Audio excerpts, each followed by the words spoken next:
Welcome to Dateline Health. This is Fred Lippman coming to you from Nova Southeastern University. And we're back to one of the, what I would call the top three subject areas, although every subject I hope that we touch are of interest to you because our program is based upon many questions and comments that come from you, our audience. But today we're going to talk about that dreaded topic, which you always have in the top three of your dreaded topics, and that's cancer. But we're going to try to give you some interest in new methods and observations relative to treatment and care. And obviously we're going to talk about one of the most important things, and that's the advocacy behind all of this. Correct, Tracy? Yes. Yes, okay. So let me introduce first, since I used a name, Tracy. She's with the My Destiny Foundation. Welcome. Hi, good morning. We don't have a morning, and we have morning, afternoon, and night, so we can't really say good morning, but it's all right. You can say good day. Good day, okay. And we have in front of me Dr. Lauren Carcas. Is that it? That's correct. And she is an oncologist, which means that she's a specialist in the area of cancer treatment and care. And she's with the Florida Cancer Care Network, I guess. That's what it is. Yes. Welcome. Thank you. Good to have you. Happy to be here. Let me talk to you first because, again, as I say, usually the three, we have many topics. We talk about many different things over the years. You know, we've been doing this now for 17 years, so obviously we talk about a lot of medical and health issues and the health of the community. But cancer is always right there. It's always the big issue. Cancer, heart disease, and surgical issues. So we're going to cover two of those actually today. So talk to me about, in your life, in your adult, educated life, the tremendous advances, the tremendous shift in the paradigm of treatment for cancer. So let's just talk a bit. I do specialize mostly in breast cancer, which I know will be a lot of what we speak about today. So we know with any type of cancer, the earlier you find a tumor or a cancer, the better the long-term outcome. And we talk a lot about prevention and screening and appropriate screening. And with that being the case, there have been major advances in identifying high-risk populations and then screening them if they meet specific criteria based on family history or own personal history to see whether or not those patients may be a carrier of a genetic mutation that would predispose them to the development of cancer later on in their life. Whether that's breast cancer, ovarian cancer, colon cancer, there are various means of testing that can look at the genetics that that patient inherits from their mother and father to determine their risk, which vastly impacts their screening, the appropriate screening for that patient, and potentially their prophylactic interventions, which could be surgery, or it could even be medication to reduce their risk. Well, you know, and we're going to talk a little bit later on about some of the issues that you just spoke about screening, because I think, not to get into the politics of the time, but there's something that we have to talk about genetic screening that we'll all talk together. So, Tracy, tell me, what is My Destiny? My Destiny Foundation is protecting women prior to getting diagnosed with cancer. So we encourage women to check their family history before you're diagnosed with cancer, preventing the disease. We want to catch women and educate them on your options before you're diagnosed with the actual disease. We want to teach them to look into your family history, to get screening, and give them the options that are out there. For example, I have a strong history in my family of breast cancer, ovarian cancer, colon cancer, prostate cancer. Those are all signs of the BRCA gene. So my surgeon suggested that I looked into BRCA testing. Those were my options at the age of 21. Right. And that's what I decided to do. And then we decided to start the My Destiny Foundation. And My Destiny talks to individuals that have either tested Positive or educating women in our community and encouraging them to check their history of their family and see their options and seek genetic counseling to see if they qualify for this testing. Where is My Destiny located? So right now we're out of Massachusetts and Florida, but we are a nationwide 501c3. Right. And we are going to start in each state opening a local chapter to educate each state. Are you going to be working with other, shall we say, advocacy groups relative? I mean, you have groups that deal with, shall we say, and I hate to use this word, victims, but they are victims of the disease, like Gilda's Club and places like that. Are you going to be working together, hand in hand, in order, because they already have an established matrix? So yes, I will be reaching out to all these other organizations. We are very different than all the other organizations that are out there. What our focus is to actually fund these women and give them options to get testing. A lot of women can't afford mammograms, can't afford reconstruction, can't afford surgery. So we're actually going to help these women get these tests, get grants, and get scholarships. And our board will approve them to get all of these tests done. And a lot of women say, oh, well, I can't afford a mammogram, so they just don't do them. Or, oh, I'm not 40, so my insurance isn't going to cover it. So we're going to go out there again and educate them and let them know that there is options and we can help them get it done. All right, let me relate to what you just said and get to Dr. Carcas, because in your opening statement you said that the important thing is to know at as early as possible the genetic predisposition of the individual, or the actual I guess you could say, viewing of by tests, other tests, whether they be radiographic, whether they be chemical, whatever it might be, the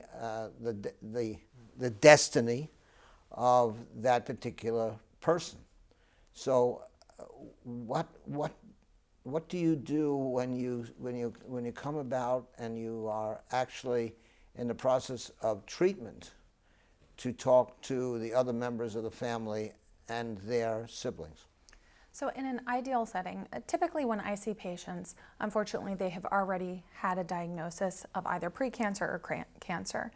In the younger population, women under 50 or under 40, the studies vary on the age, of premenopausal breast cancer, there are certain indications under which those patients should be evaluated for genetic predisposition to develop cancer. So the question is, did those patients get cancer because they were the unfortunate 1 in 8 women that will develop cancer in their lifetime, or did those patients get cancer because they have a hereditary predisposition? So when I see a young patient with breast cancer or pre-cancer, I take down the family history in detail, typically at least 3 generations going back, and see whether or not this appears to be a one case, or is there a family history or trend of breast cancer. Most times, we can now get genetic testing on any of those young women, even if their family history is not overwhelmingly significant, because there's a potential that they could have a new mutation, that they could be the first that is the carrier. So typically test the patient that is affected. If there's a strong family history, that's even more so that we would do the genetic testing, because this, number one, not only impacts potentially their surgical interventions, but also their potential chemotherapeutic options, because we know with certain mutations, certain chemotherapies tend to be more effective. Let me just get you on to talk about that one issue. Tell me a bit about the new genetic screening. Still, to date, standard of care for curative intent of women with breast cancer that require chemotherapy, there is the potential for those adverse outcomes, that people would lose their hair, that they would have fatigue and nausea and vomiting. really, although chemotherapy hasn't changed so drastically, the medications to prevent those adverse effects have changed significantly over the years. So most patients tolerate chemotherapy well. They continue working during their chemotherapy. They do need some schedule adjustment in the period around their chemotherapy. There is one specific that if women do have the HER2 protein expression on their tumor cells, then they also get an immunotherapy, an antibody treatment that goes along with it. As far as sensitivity testing, which I think that is more along the lines to what you're referring to, that's still standard in metastatic breast cancer. So when you're not intending to cure treatment, but to prolong life and decrease suffering, then we have a little bit more of an ability to test the actual tumor specimen to see which treatments that cancer will be more sensitive to.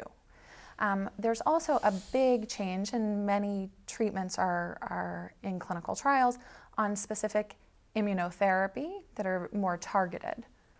Well, Tracy Posner, Tracy, you as an advocacy group, there are genetic, I'm going to call them genetic techniques now that light up certain cancer cells that make it easier, I'm using that word, maybe more efficient, for the oncologist to be able to care for the patient.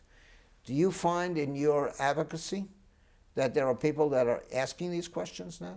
I do. We have a lot of women. I run a group of 5,000 women. So there's a lot of women that ask several different questions and carry on and get all different opinions back and forth on all the different products and different drug therapies that are available. And they just throw back different questions back and forth of, what do you feel of this product? But because of all the different therapies that are available, everybody reacts so different. So they just throw them back and forth at each other of which product and how they react. But again, we go back to clinical research on how they respond. And everybody wants to try the newer products. Instead of going back to the old therapies is how they want to do it. Well, and again, it's not always newer products. But that's what everybody's going to, isn't it? Yeah, I know, but it's really the newer methodologies for treatment as well as screening. They're not necessarily newer products. There's the application of new techniques. The new techniques are definitely what patients are leaning towards now, or the newer techniques. So with Go ahead, Doctor. genetic testing, it's really a knowledge is power situation, and that's really important, specifically with breast cancer, which we'll focus on. If a woman is in a high-risk family, either based on family history or personal history, there are a couple of ways that we calculate their personal risk for development of breast cancer in their lifetime. There are two computerized models that we use if in the absence of gene mutation to determine that risk. If that patient comes out with a more than 20% lifetime risk for developing breast cancer based on calculations of when they began menstruating, if they ever took hormone replacement therapy, how many breast biopsies have they ever shown any abnormal cells on their breast biopsies, or family history also plays into that. We can calculate this number. If you're greater than 20%, you need to be screened with a high-risk screening protocol. The standard high-risk screening protocol is alternating between mammogram ultrasound and bilateral breast MRI every 6 months. So your screening no longer is an annual screening, it goes to an every 6 month screening. We take that then to the genetic mutation population. If you have a high-risk genetic mutation, BRCA1, BRCA2, and there are multiple others, ATM gene, BRIP1, these are all names of genes that are in a high-risk group for development of breast cancer. Similarly, they would be screened the same way. Both groups, whether or not you have a genetic mutation or you do not have a known genetic mutation, because I firmly believe there are more that we don't yet know, those patients may also be in a population that may desire a risk-reducing prophylactic mastectomy, because then that definitely decreases their risk from whatever that number was down to a very negligible risk. And it also gives them peace of mind. We find this more frequent in the younger population. Women that are younger tend to be more aggressive because they perceive that they have far more life ahead of them than behind them. They typically have young families, so they're willing to be more aggressive up front. Data doesn't necessarily, in the non-genetic mutated patients, data doesn't necessarily say that you need to do the bilateral prophylactic, but there's a huge role of peace of mind.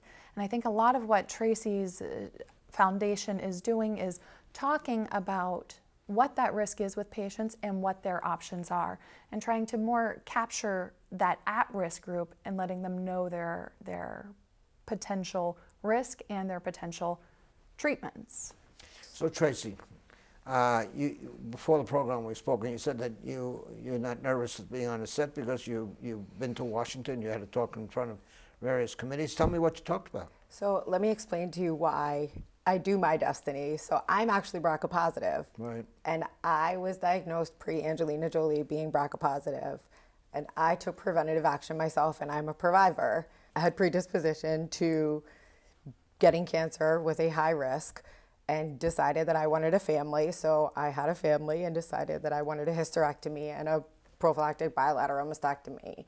I wanted to wait for newer technology to come and find a new method. I was in a clinical trial with air expanders with a new method of expansion in air. So instead of saline, which is the normal method of expansion of your skin after you have a prophylactic bilateral mastectomy, you expand at home instead of with saline going to the doctor's office. Mm-hmm. In a normal setting, you could just sit at home and expand, and then you go in for your reconstruction, which is what I did. And then I offered it to all of my group, which is a newer methodology. And then I had my reconstruction, and now I shared it with everybody on Capitol Hill. So I went and educated Capitol Hill on what I did with the air expanders, and then it got FDA approved. So Tracy, tell me now, you've been to Capitol Hill, and you obviously spoke to different groups, and they got FDA approval for the new process. Correct. But which committees did you appear before? So I spoke in front of the Patient Education Act. Right. In front of several Congress committees. Right. And after that, I went to the FDA and the FDA with air expanders, right, which is the new air expansion process. Right. And then I run on Facebook 2 groups, advocacy groups, which is called Prophylactic Mastectomy. Right. And then My Destiny Foundation is also on Facebook, and BRCAStrong, okay, which are 3 groups. And then on Instagram is Fearless Provider. You can also follow us. What we'll do is we'll put up all of these contact venues, social media, internet, etc., so that if people want to talk to you, they can talk to you through that method, correct? Yes. Okay, good. Dr. Carcas, here you have an example of a patient, no different than a lot of the people that you care for. I guess it must be ingratiating, it must feel good to hear someone talk about some of the things that you have to convince people to do almost on a patient-by-patient basis. So as I said, I think that younger women tend to be a little bit more proactive. I do find that they're, in my older patients, when they come back with a BRCA mutation, they almost feel guilty that they could have passed this down to their family. And I think that that's where this re-education is so important and vital. That this is a knowledge is power. You take the reins if you have a mutation, and you can make decisions, and you're screened more appropriately so that if something is encountered, it is found early and can potentially prevent significant morbidity, either through need for radiation or a significant axillary dissection, because it will be found so soon that you'll decrease the likelihood that there is nodal involvement. It may eliminate the need for chemotherapy. So the knowledge is power is really the message to get out and to make sure that people talk to their families, because cancer is not taboo. Unfortunately, it is a very realistic, real part of life. And unfortunately, it can be a cause of death. But our point is to try to intersect that and prevent that from being an issue. So if we can really capture these young women, high-risk family members, we can really change the ballgame on long-term outcomes. You know, to both of you, I try desperately not to get into any of the committed thoughts or processes of what you hear all day long on television. But, you know, I heard it recently in a group of survivors when they were talking about the issue of pre-existing condition.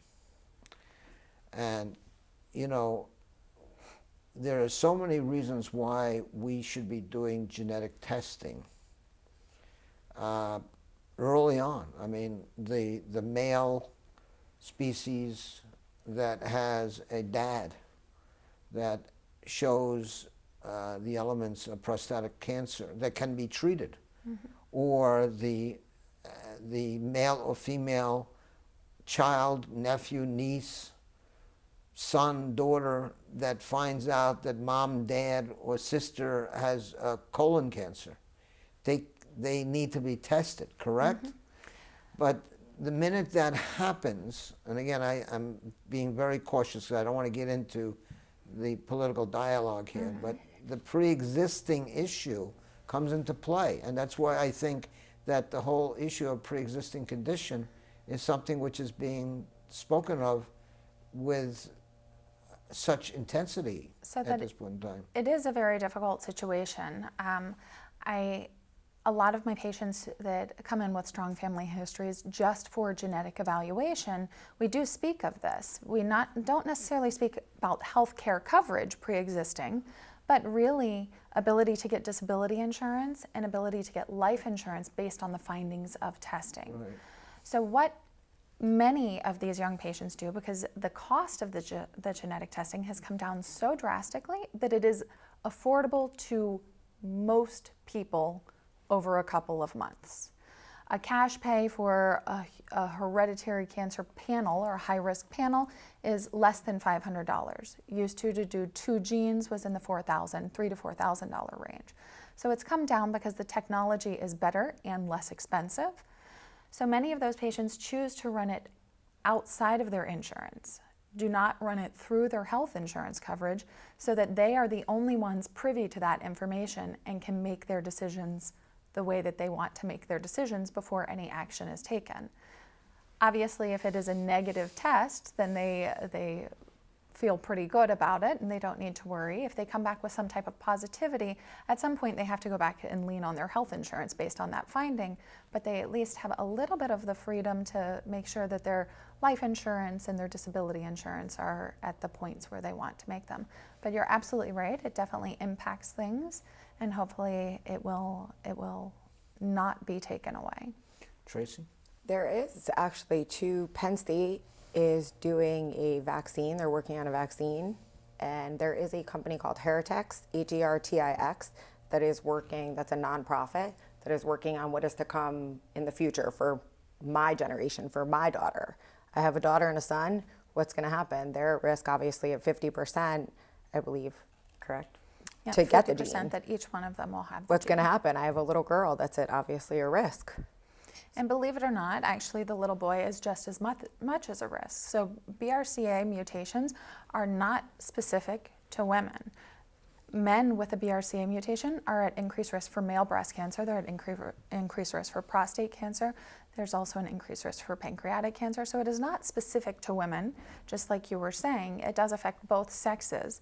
Any family that has a family history of a male with breast cancer should absolutely be tested because there's a high likelihood of finding such a mutation. Is it true that it's, because the news media or media in general always correlates the BRCA2 issue with certain cultural groups? Is it just the cultural groups, or it goes beyond that? It goes beyond the cultural groups. We know that Ashkenazi Jewish population is at higher risk for many of the hereditary cancer syndromes.